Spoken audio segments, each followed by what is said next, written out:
बात हो कि वो हमारे लिए हर पल संवारता है। मेरे पति की 2 हार्ट की नसें बंद थी, बहुत 3 साल से दवाई खा रहे थे। उनको कोई इतना ही था कि दवाई खा लेते से ठीक हो जाते थे, मगर प्रार्थना के दौरान में प्रभु ने बात की और उन्होंने कहा कि तू मेरी बाइबल पढ़ और प्रार्थना कर। वो प्रार्थना करते तो थे मगर उन्होंने छोड़ दिया था, नहीं मानते थे, मगर मैं तो प्रार्थना करती थी। मैंने कहा प्रभु चंगा करे भाई। मेरे पति को प्रभु ने चंगा किया, उनकी हार्ट की नसें खोल दी प्रभु ने और दवाई भी छोड़ दी। प्रभु का हम धन्यवाद करते हैं।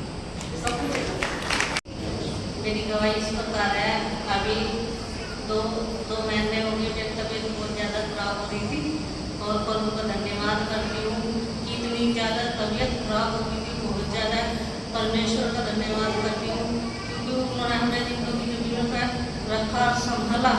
मैं कोटि कोटि धन्यवाद करती हूँ। भाई साहब को भी धन्यवाद करती हूँ क्योंकि इन्होंने हमारे लिए प्रार्थना करी। उनके लिए भी धन्यवाद करती हूँ क्योंकि उन्होंने हमारे लिए प्रार्थना करी। आप सभी को जय मसीह की।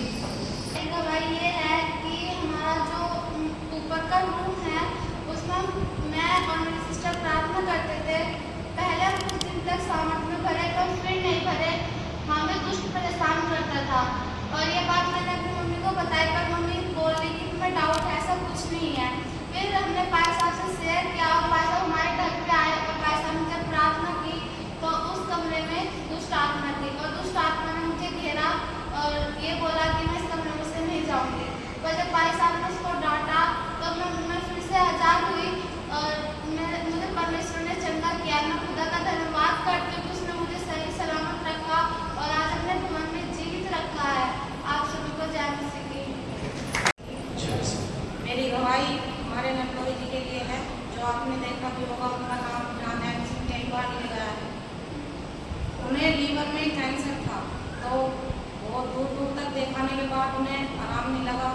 हमने कहा तुम भवन में लेके आओ, तो भवन में आने से पहले डॉक्टर ने बोला था कि 15 दिन है इनके लास्ट, आप इन्हें घर ले जाओ, इनके लिए कोई इलाज नहीं है, पैसा तुम बेफिजूल खर्च करोगे। हमने कहा तुम भवन में लेके चलो।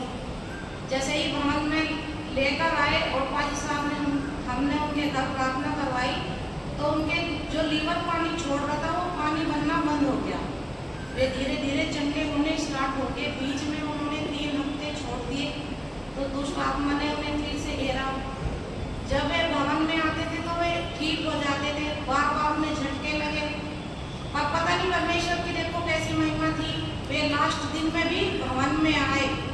जब यहाँ आराधना चल रही थी, जब सुबह में आई तो वे बाहर लिटा रखे थे शायद उसके पेड़ के नीचे।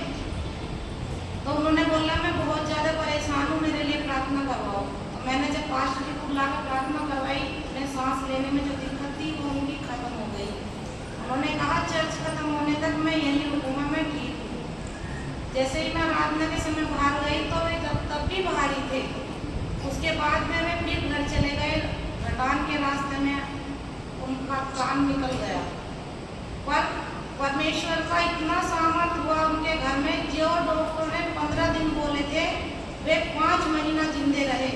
परमेश्वर का कोटि कोटि धन्यवाद। एक गवाही मेरी एक और है। हमारे पड़ोस में मेरी मामी रहती थी तो उनका जो भाई है उन्हें डॉक्टर ने बोला था कि ये 3 दिन जिंदा है, उन्हें आप घर ले जाओ। तो वे विश्वास के साथ मेरे घर आई। मुझे ये नहीं पता था कि नाम में प्रार्थना करनी है या जो भी कोई आ रहा है कैसे प्रार्थना करनी है। मैंने कहा मामी आज तो मैं भी नहाई नहीं हूँ, मैं प्रार्थना नहीं कर सकती। तो मैं सिस्टर सुनीता चार्ल्स के पास उन्हें हॉस्पिटल में लेके गई। उन्होंने प्रार्थना करी। वो इंसान 3 दिन के बजाय 3 महीने तक जिंदा रहा। उसका परिवार 3 महीने तक ये कहता रहा कि प्रभु यीशु मसीह के नाम के द्वारा हमें 3 महीने का समय परमेश्वर के द्वारा मिला है। परमेश्वर की इतनी बड़ी गवाही हमारे बीच में हुई, परमेश्वर का कोटि कोटि धन्यवाद। देखो जो प्रभु की इच्छा थी। और मतलब जब हमारे नंदोई यहीं पे थे तो मेरी नंद ने ये कहा कि प्रभु इनकी आत्मा को चंगा कर, मतलब इन्हें आज़ाद कर दो। इतनी बुरी कंडीशन उनकी थी। हम परमेश्वर से ये मांगते थे प्रभु इन्हें छुटकारा दे दो, और उसी दिन परमेश्वर ने उनकी आत्मा को छुटकारा दिया और वे इस दुनिया चिकित्सक हो गए। प्रभु का कोटि कोटि धन्यवाद कि उन्होंने 5 महीने तक जिंदा रखा। आप सभी को जय मसीह। आज सुबह ही जब मैं सो के उठी तो मुझसे खड़ा भी नहीं हुआ जा रहा था, मेरे पैर भी नहीं फैल रहे थे, इतना तेज दर्द हुआ। मैंने परमेश्वर से कहा, परमेश्वर मैं आपके भवन में आना चाहती हूँ, मुझे सामर्थ दीजिए, मुझे चंगा कीजिए कि मैं आपके भवन में सही सलामत आ सकूं। और मैंने परमेश्वर के नाम का ऑयल लगाया और मैंने कहा, परमेश्वर मैं आपका लहू लगाती हूँ और मुझे ना चंगा कीजिए, मैं आपके परमेश्वर आपके ही भवन में सही सलामत आ सकूं। और आप देख सकते हैं मैं आपके सामने सही सलामत हूँ। परमेश्वर के नाम की महिमा हो। जय मसीह। मेरी गवाही ये है कि मेरे पित्त की थैली मेरी भरी हुई थी, उसमें पथरी थी और मेरे गुर्दे में भी 17-18 mm की पथरी थी। डॉक्टरों ने मेरे 2 ऑपरेशन बोल दिए थे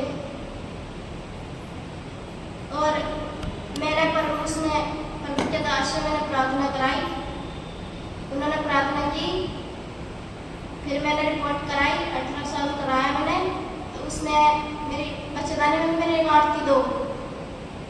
तो मैंने जब रिपोर्ट कराई तो उसमें मेरी रिपोर्ट नॉर्मल आई, सब कुछ चंगा हो गया। मेरी पथरी भी, पित्त की थैली की भी और गुर्दे की भी और मेरी बच्चेदानी की गांठ भी, सब कुछ परमेश्वर के उससे खत्म हो गया। और परमेश्वर का बहुत बहुत कोटि कोटि धन्यवाद करती हूँ।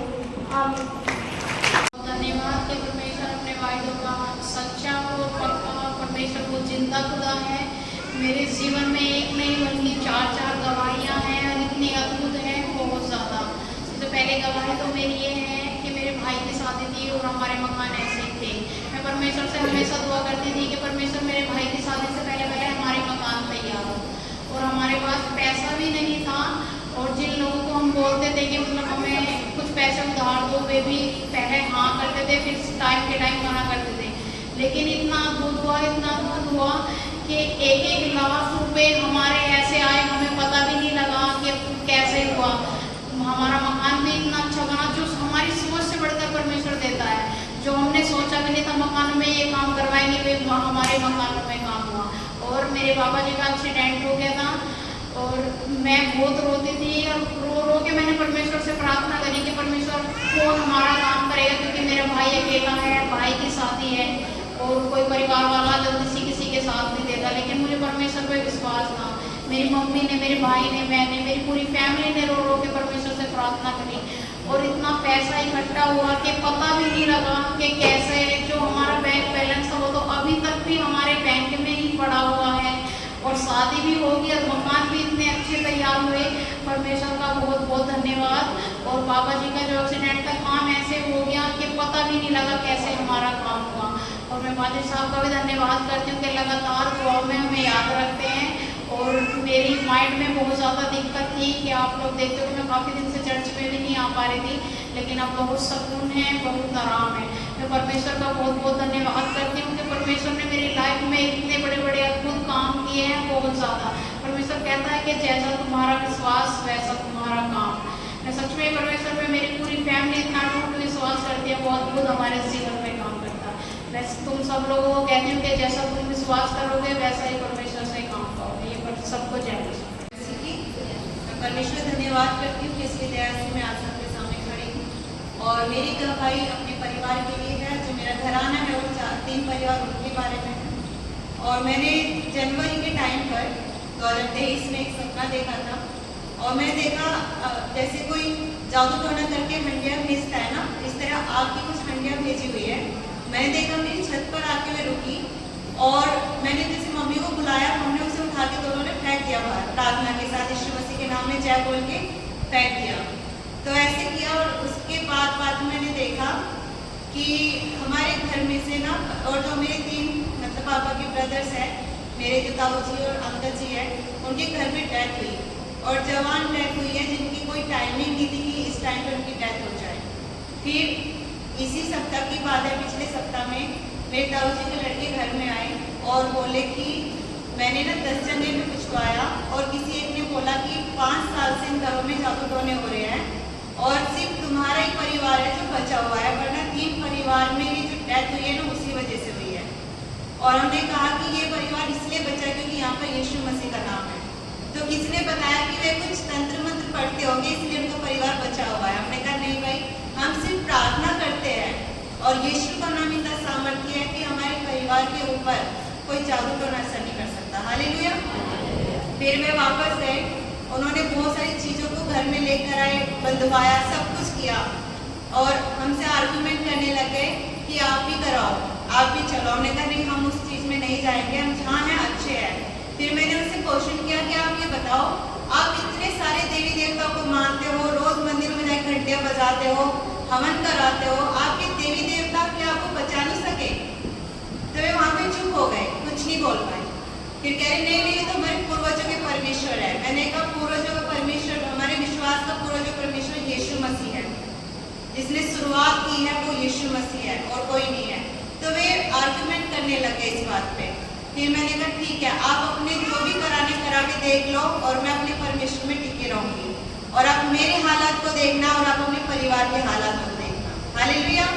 मैंने उन्हें चैलेंज किया यीशु मसीह के नाम में। और मुझे पता है परमेश्वर जिस परिवार में होता है, जिनके साथ होता है, वे नाश नहीं हो सकते और टाइम से पहले डेथ उनको छू नहीं सकती है।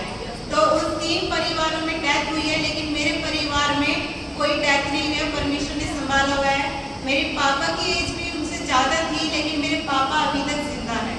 तो ये परमेश्वर का रहमो करम है मेरे परिवार के ऊपर और ये गवाही है पूरे गांव के अंदर कि वे कहते हैं हम ईसाई बन गए, लेकिन मैं कहती हूँ सही बन चुके हैं, सही ट्रैक पे आ चुके हैं। हमारी गवाही लोग देखते हैं तो हैरान होते हैं कि बहुत सारे लोग कहते हैं कि पैसे मिल चुके हैं। पैसे मिल जाए, कुछ ही मिल जाए, लेकिन जब तक प्रभु साथ नहीं है वो पैसा भी रुक नहीं सकता। पैसे तो नहीं मिले, लेकिन परमेश्वर ने बुद्धि ऐसी दी है कि हमें जब हमसे इंतजाम होना था, परमेश्वर ने इंतजाम किया, हमें उठा दिया। जो पैसे हमारे डॉक्टरों में, भक्तों में लगते थे पहले, वो परमेश्वर ने सब कुछ सेव कर दिया। हालेलुया। परमेश्वर सबके जीवन में ऐसे अद्भुत काम करे, सबको चैन से